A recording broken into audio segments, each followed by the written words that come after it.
could you please describe the experience of playing Janet as Eleanor, and Eleanor playing Janet playing you, and all the layers of Janet? That is the question. There you go. I will just say, I don't really know how to describe it other than, I'll just say, like, I have lived with these actors and I've lived with these characters for so long, and I'm such a gigantic fan of the show that it wasn't as hard. It just was, I don't know how to describe it. I don't. How to but what? I do know. You don't know how to what? I don't know how to, but I know that Mark told me that he thought I didn't do a very good job in that part. Will you say that? Oh, yes. Yeah. Will you tell? It's a compliment. Hang on. I was watching the episode and when it aired the first time, and just marveling at how it wasn't like you were impersonating the cast. It really felt like you were becoming the cast.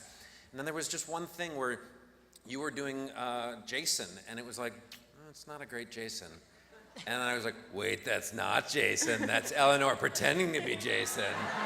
And it was perfect. Yeah, that's cool. That's cool. That means there's a couple like ways to know if it worked, and that's one way. And another way that I found out that episode worked is after the episode aired, Kristen called me and said, I'm going to say something embarrassing, but she said, I'm so proud of you, I feel like my milk's coming in. So then I was like, okay, good, I guess it worked. It's hard to tell for me, but I guess that means it worked, so that was great. As the show is coming to an end, what I wanted to know is if you could spin off any minor character, Sean, who would you pick? No, right? Next question. Next question. Next. I agree. Yeah, truly, actually. Yeah. Please continue your question. I'm sorry. Who would you pick? I think we all vote Sean, right? Yeah, Sean. Yeah. With a small runner-up of Pillboy. And Vicky has to be in it. The list gets long, right? I definitely think that there's a very funny and also sad show about Donkey Doug Pillboy and Danson's Resolution and set in Jacksonville. And I think there's a very weird David Lynchian type of show about Derek. Yeah. Yeah. Yes. Just like floating through space and time, showing up in like atomic bomb explosions, like Bob, like just being released into the ether. And of course Sean, he's staring at me, so I'll say also Sean would be good. My name is Sophia, and I just want to say that this is one of my favorite shows. And my question for all of you is, who's your favorite Janet? Ted, don't you like it when little kids watch our show? Sophia, how old are you? 9. Aww. That's my daughter's 9. You like the show a little more than her, I think. Sophia, you have great taste. Yeah. I'm gonna jump in and say, bad Janet? I love her. I love a fart joke, though, so who I am. I'm gonna agree with you. I love a good fart joke. Bad Janet. I kind of love Neutral Janet. Neutral Janet really makes me laugh that she ends everything by announcing that it's ending. End of statement, end of sentence. That really made me laugh. That was the last addition to the Janet's episode, was we were like, in addition to having Darcy play all of her castmates, we're also gonna just throw in like oh yeah, by the way, there's a Neutral Janet too. And then we loved it so much we just kept going back to it. There may be, I'll hit a little potential hint of something. You may meet a new Janet this year. Woo! That's a scoop, baby! You might. I'm not saying you will, I'm saying you might. You might. No, you will. If you meet her that might also be my favorite Janet. If the characters or cast of The Good Place were baseball characters, which would be most likely to achieve a fam or a scooter? Oh my God. You guys, this is like the deepest cut of all deep cuts in like my life. This is one of the weirdest moments of my life. Thank you for this. Literally just trying to explain what he means would take another hour. And then I'd have to come up with the answers.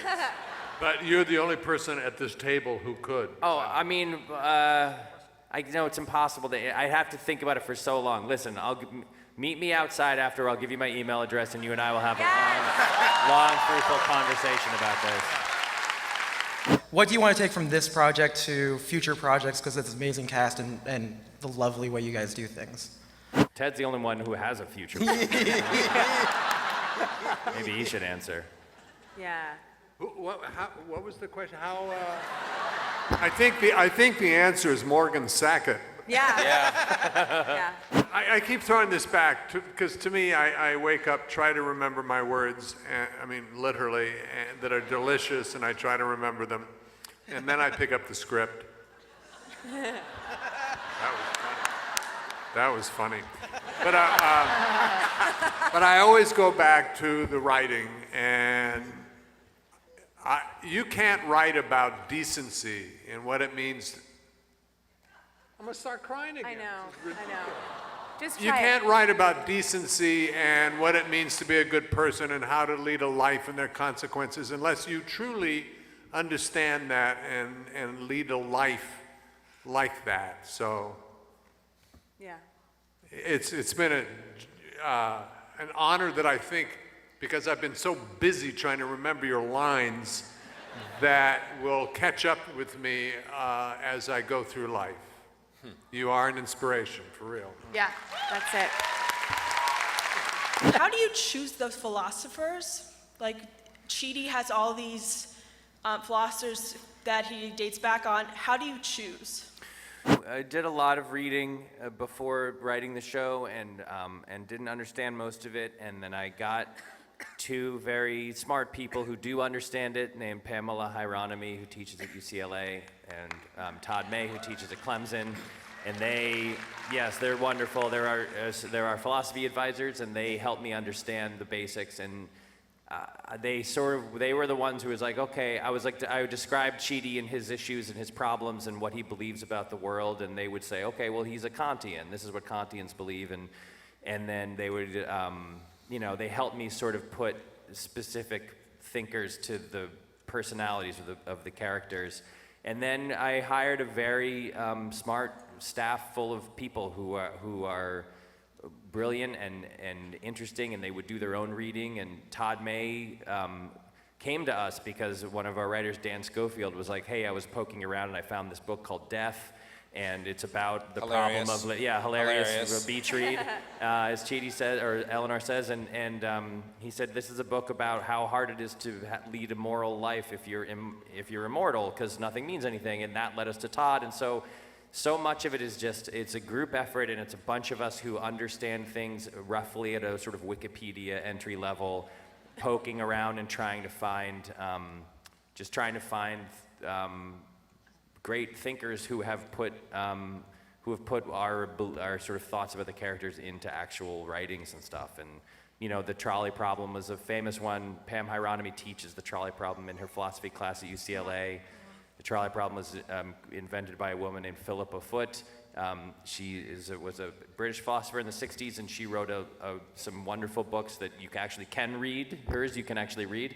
And so it's sort of one thing leads to another. Like we stumbled on stuff, and that led us to something else and something else and something else. And as soon as the show's over, it's all gonna just fly away from my brain.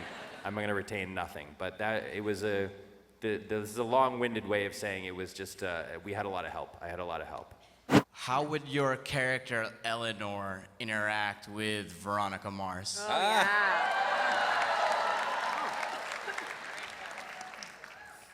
Anyone seen it yet? No. The new one. The new one. All of them? Anyone? They're Okay. right. You all right? Okay, good. How would Eleanor interact with Veronica? I mean, that's kind of a no contest. Veronica would slay Eleanor so bad. So bad. She would drag her. And Eleanor would barely survive. But I think after Veronica really gave her what for, Eleanor would have mad respect for Veronica and be a part of her crew. Yeah. Would there be a physical attraction? Big time, for sure. For sure. Mike Schur, thank you for The Good Place.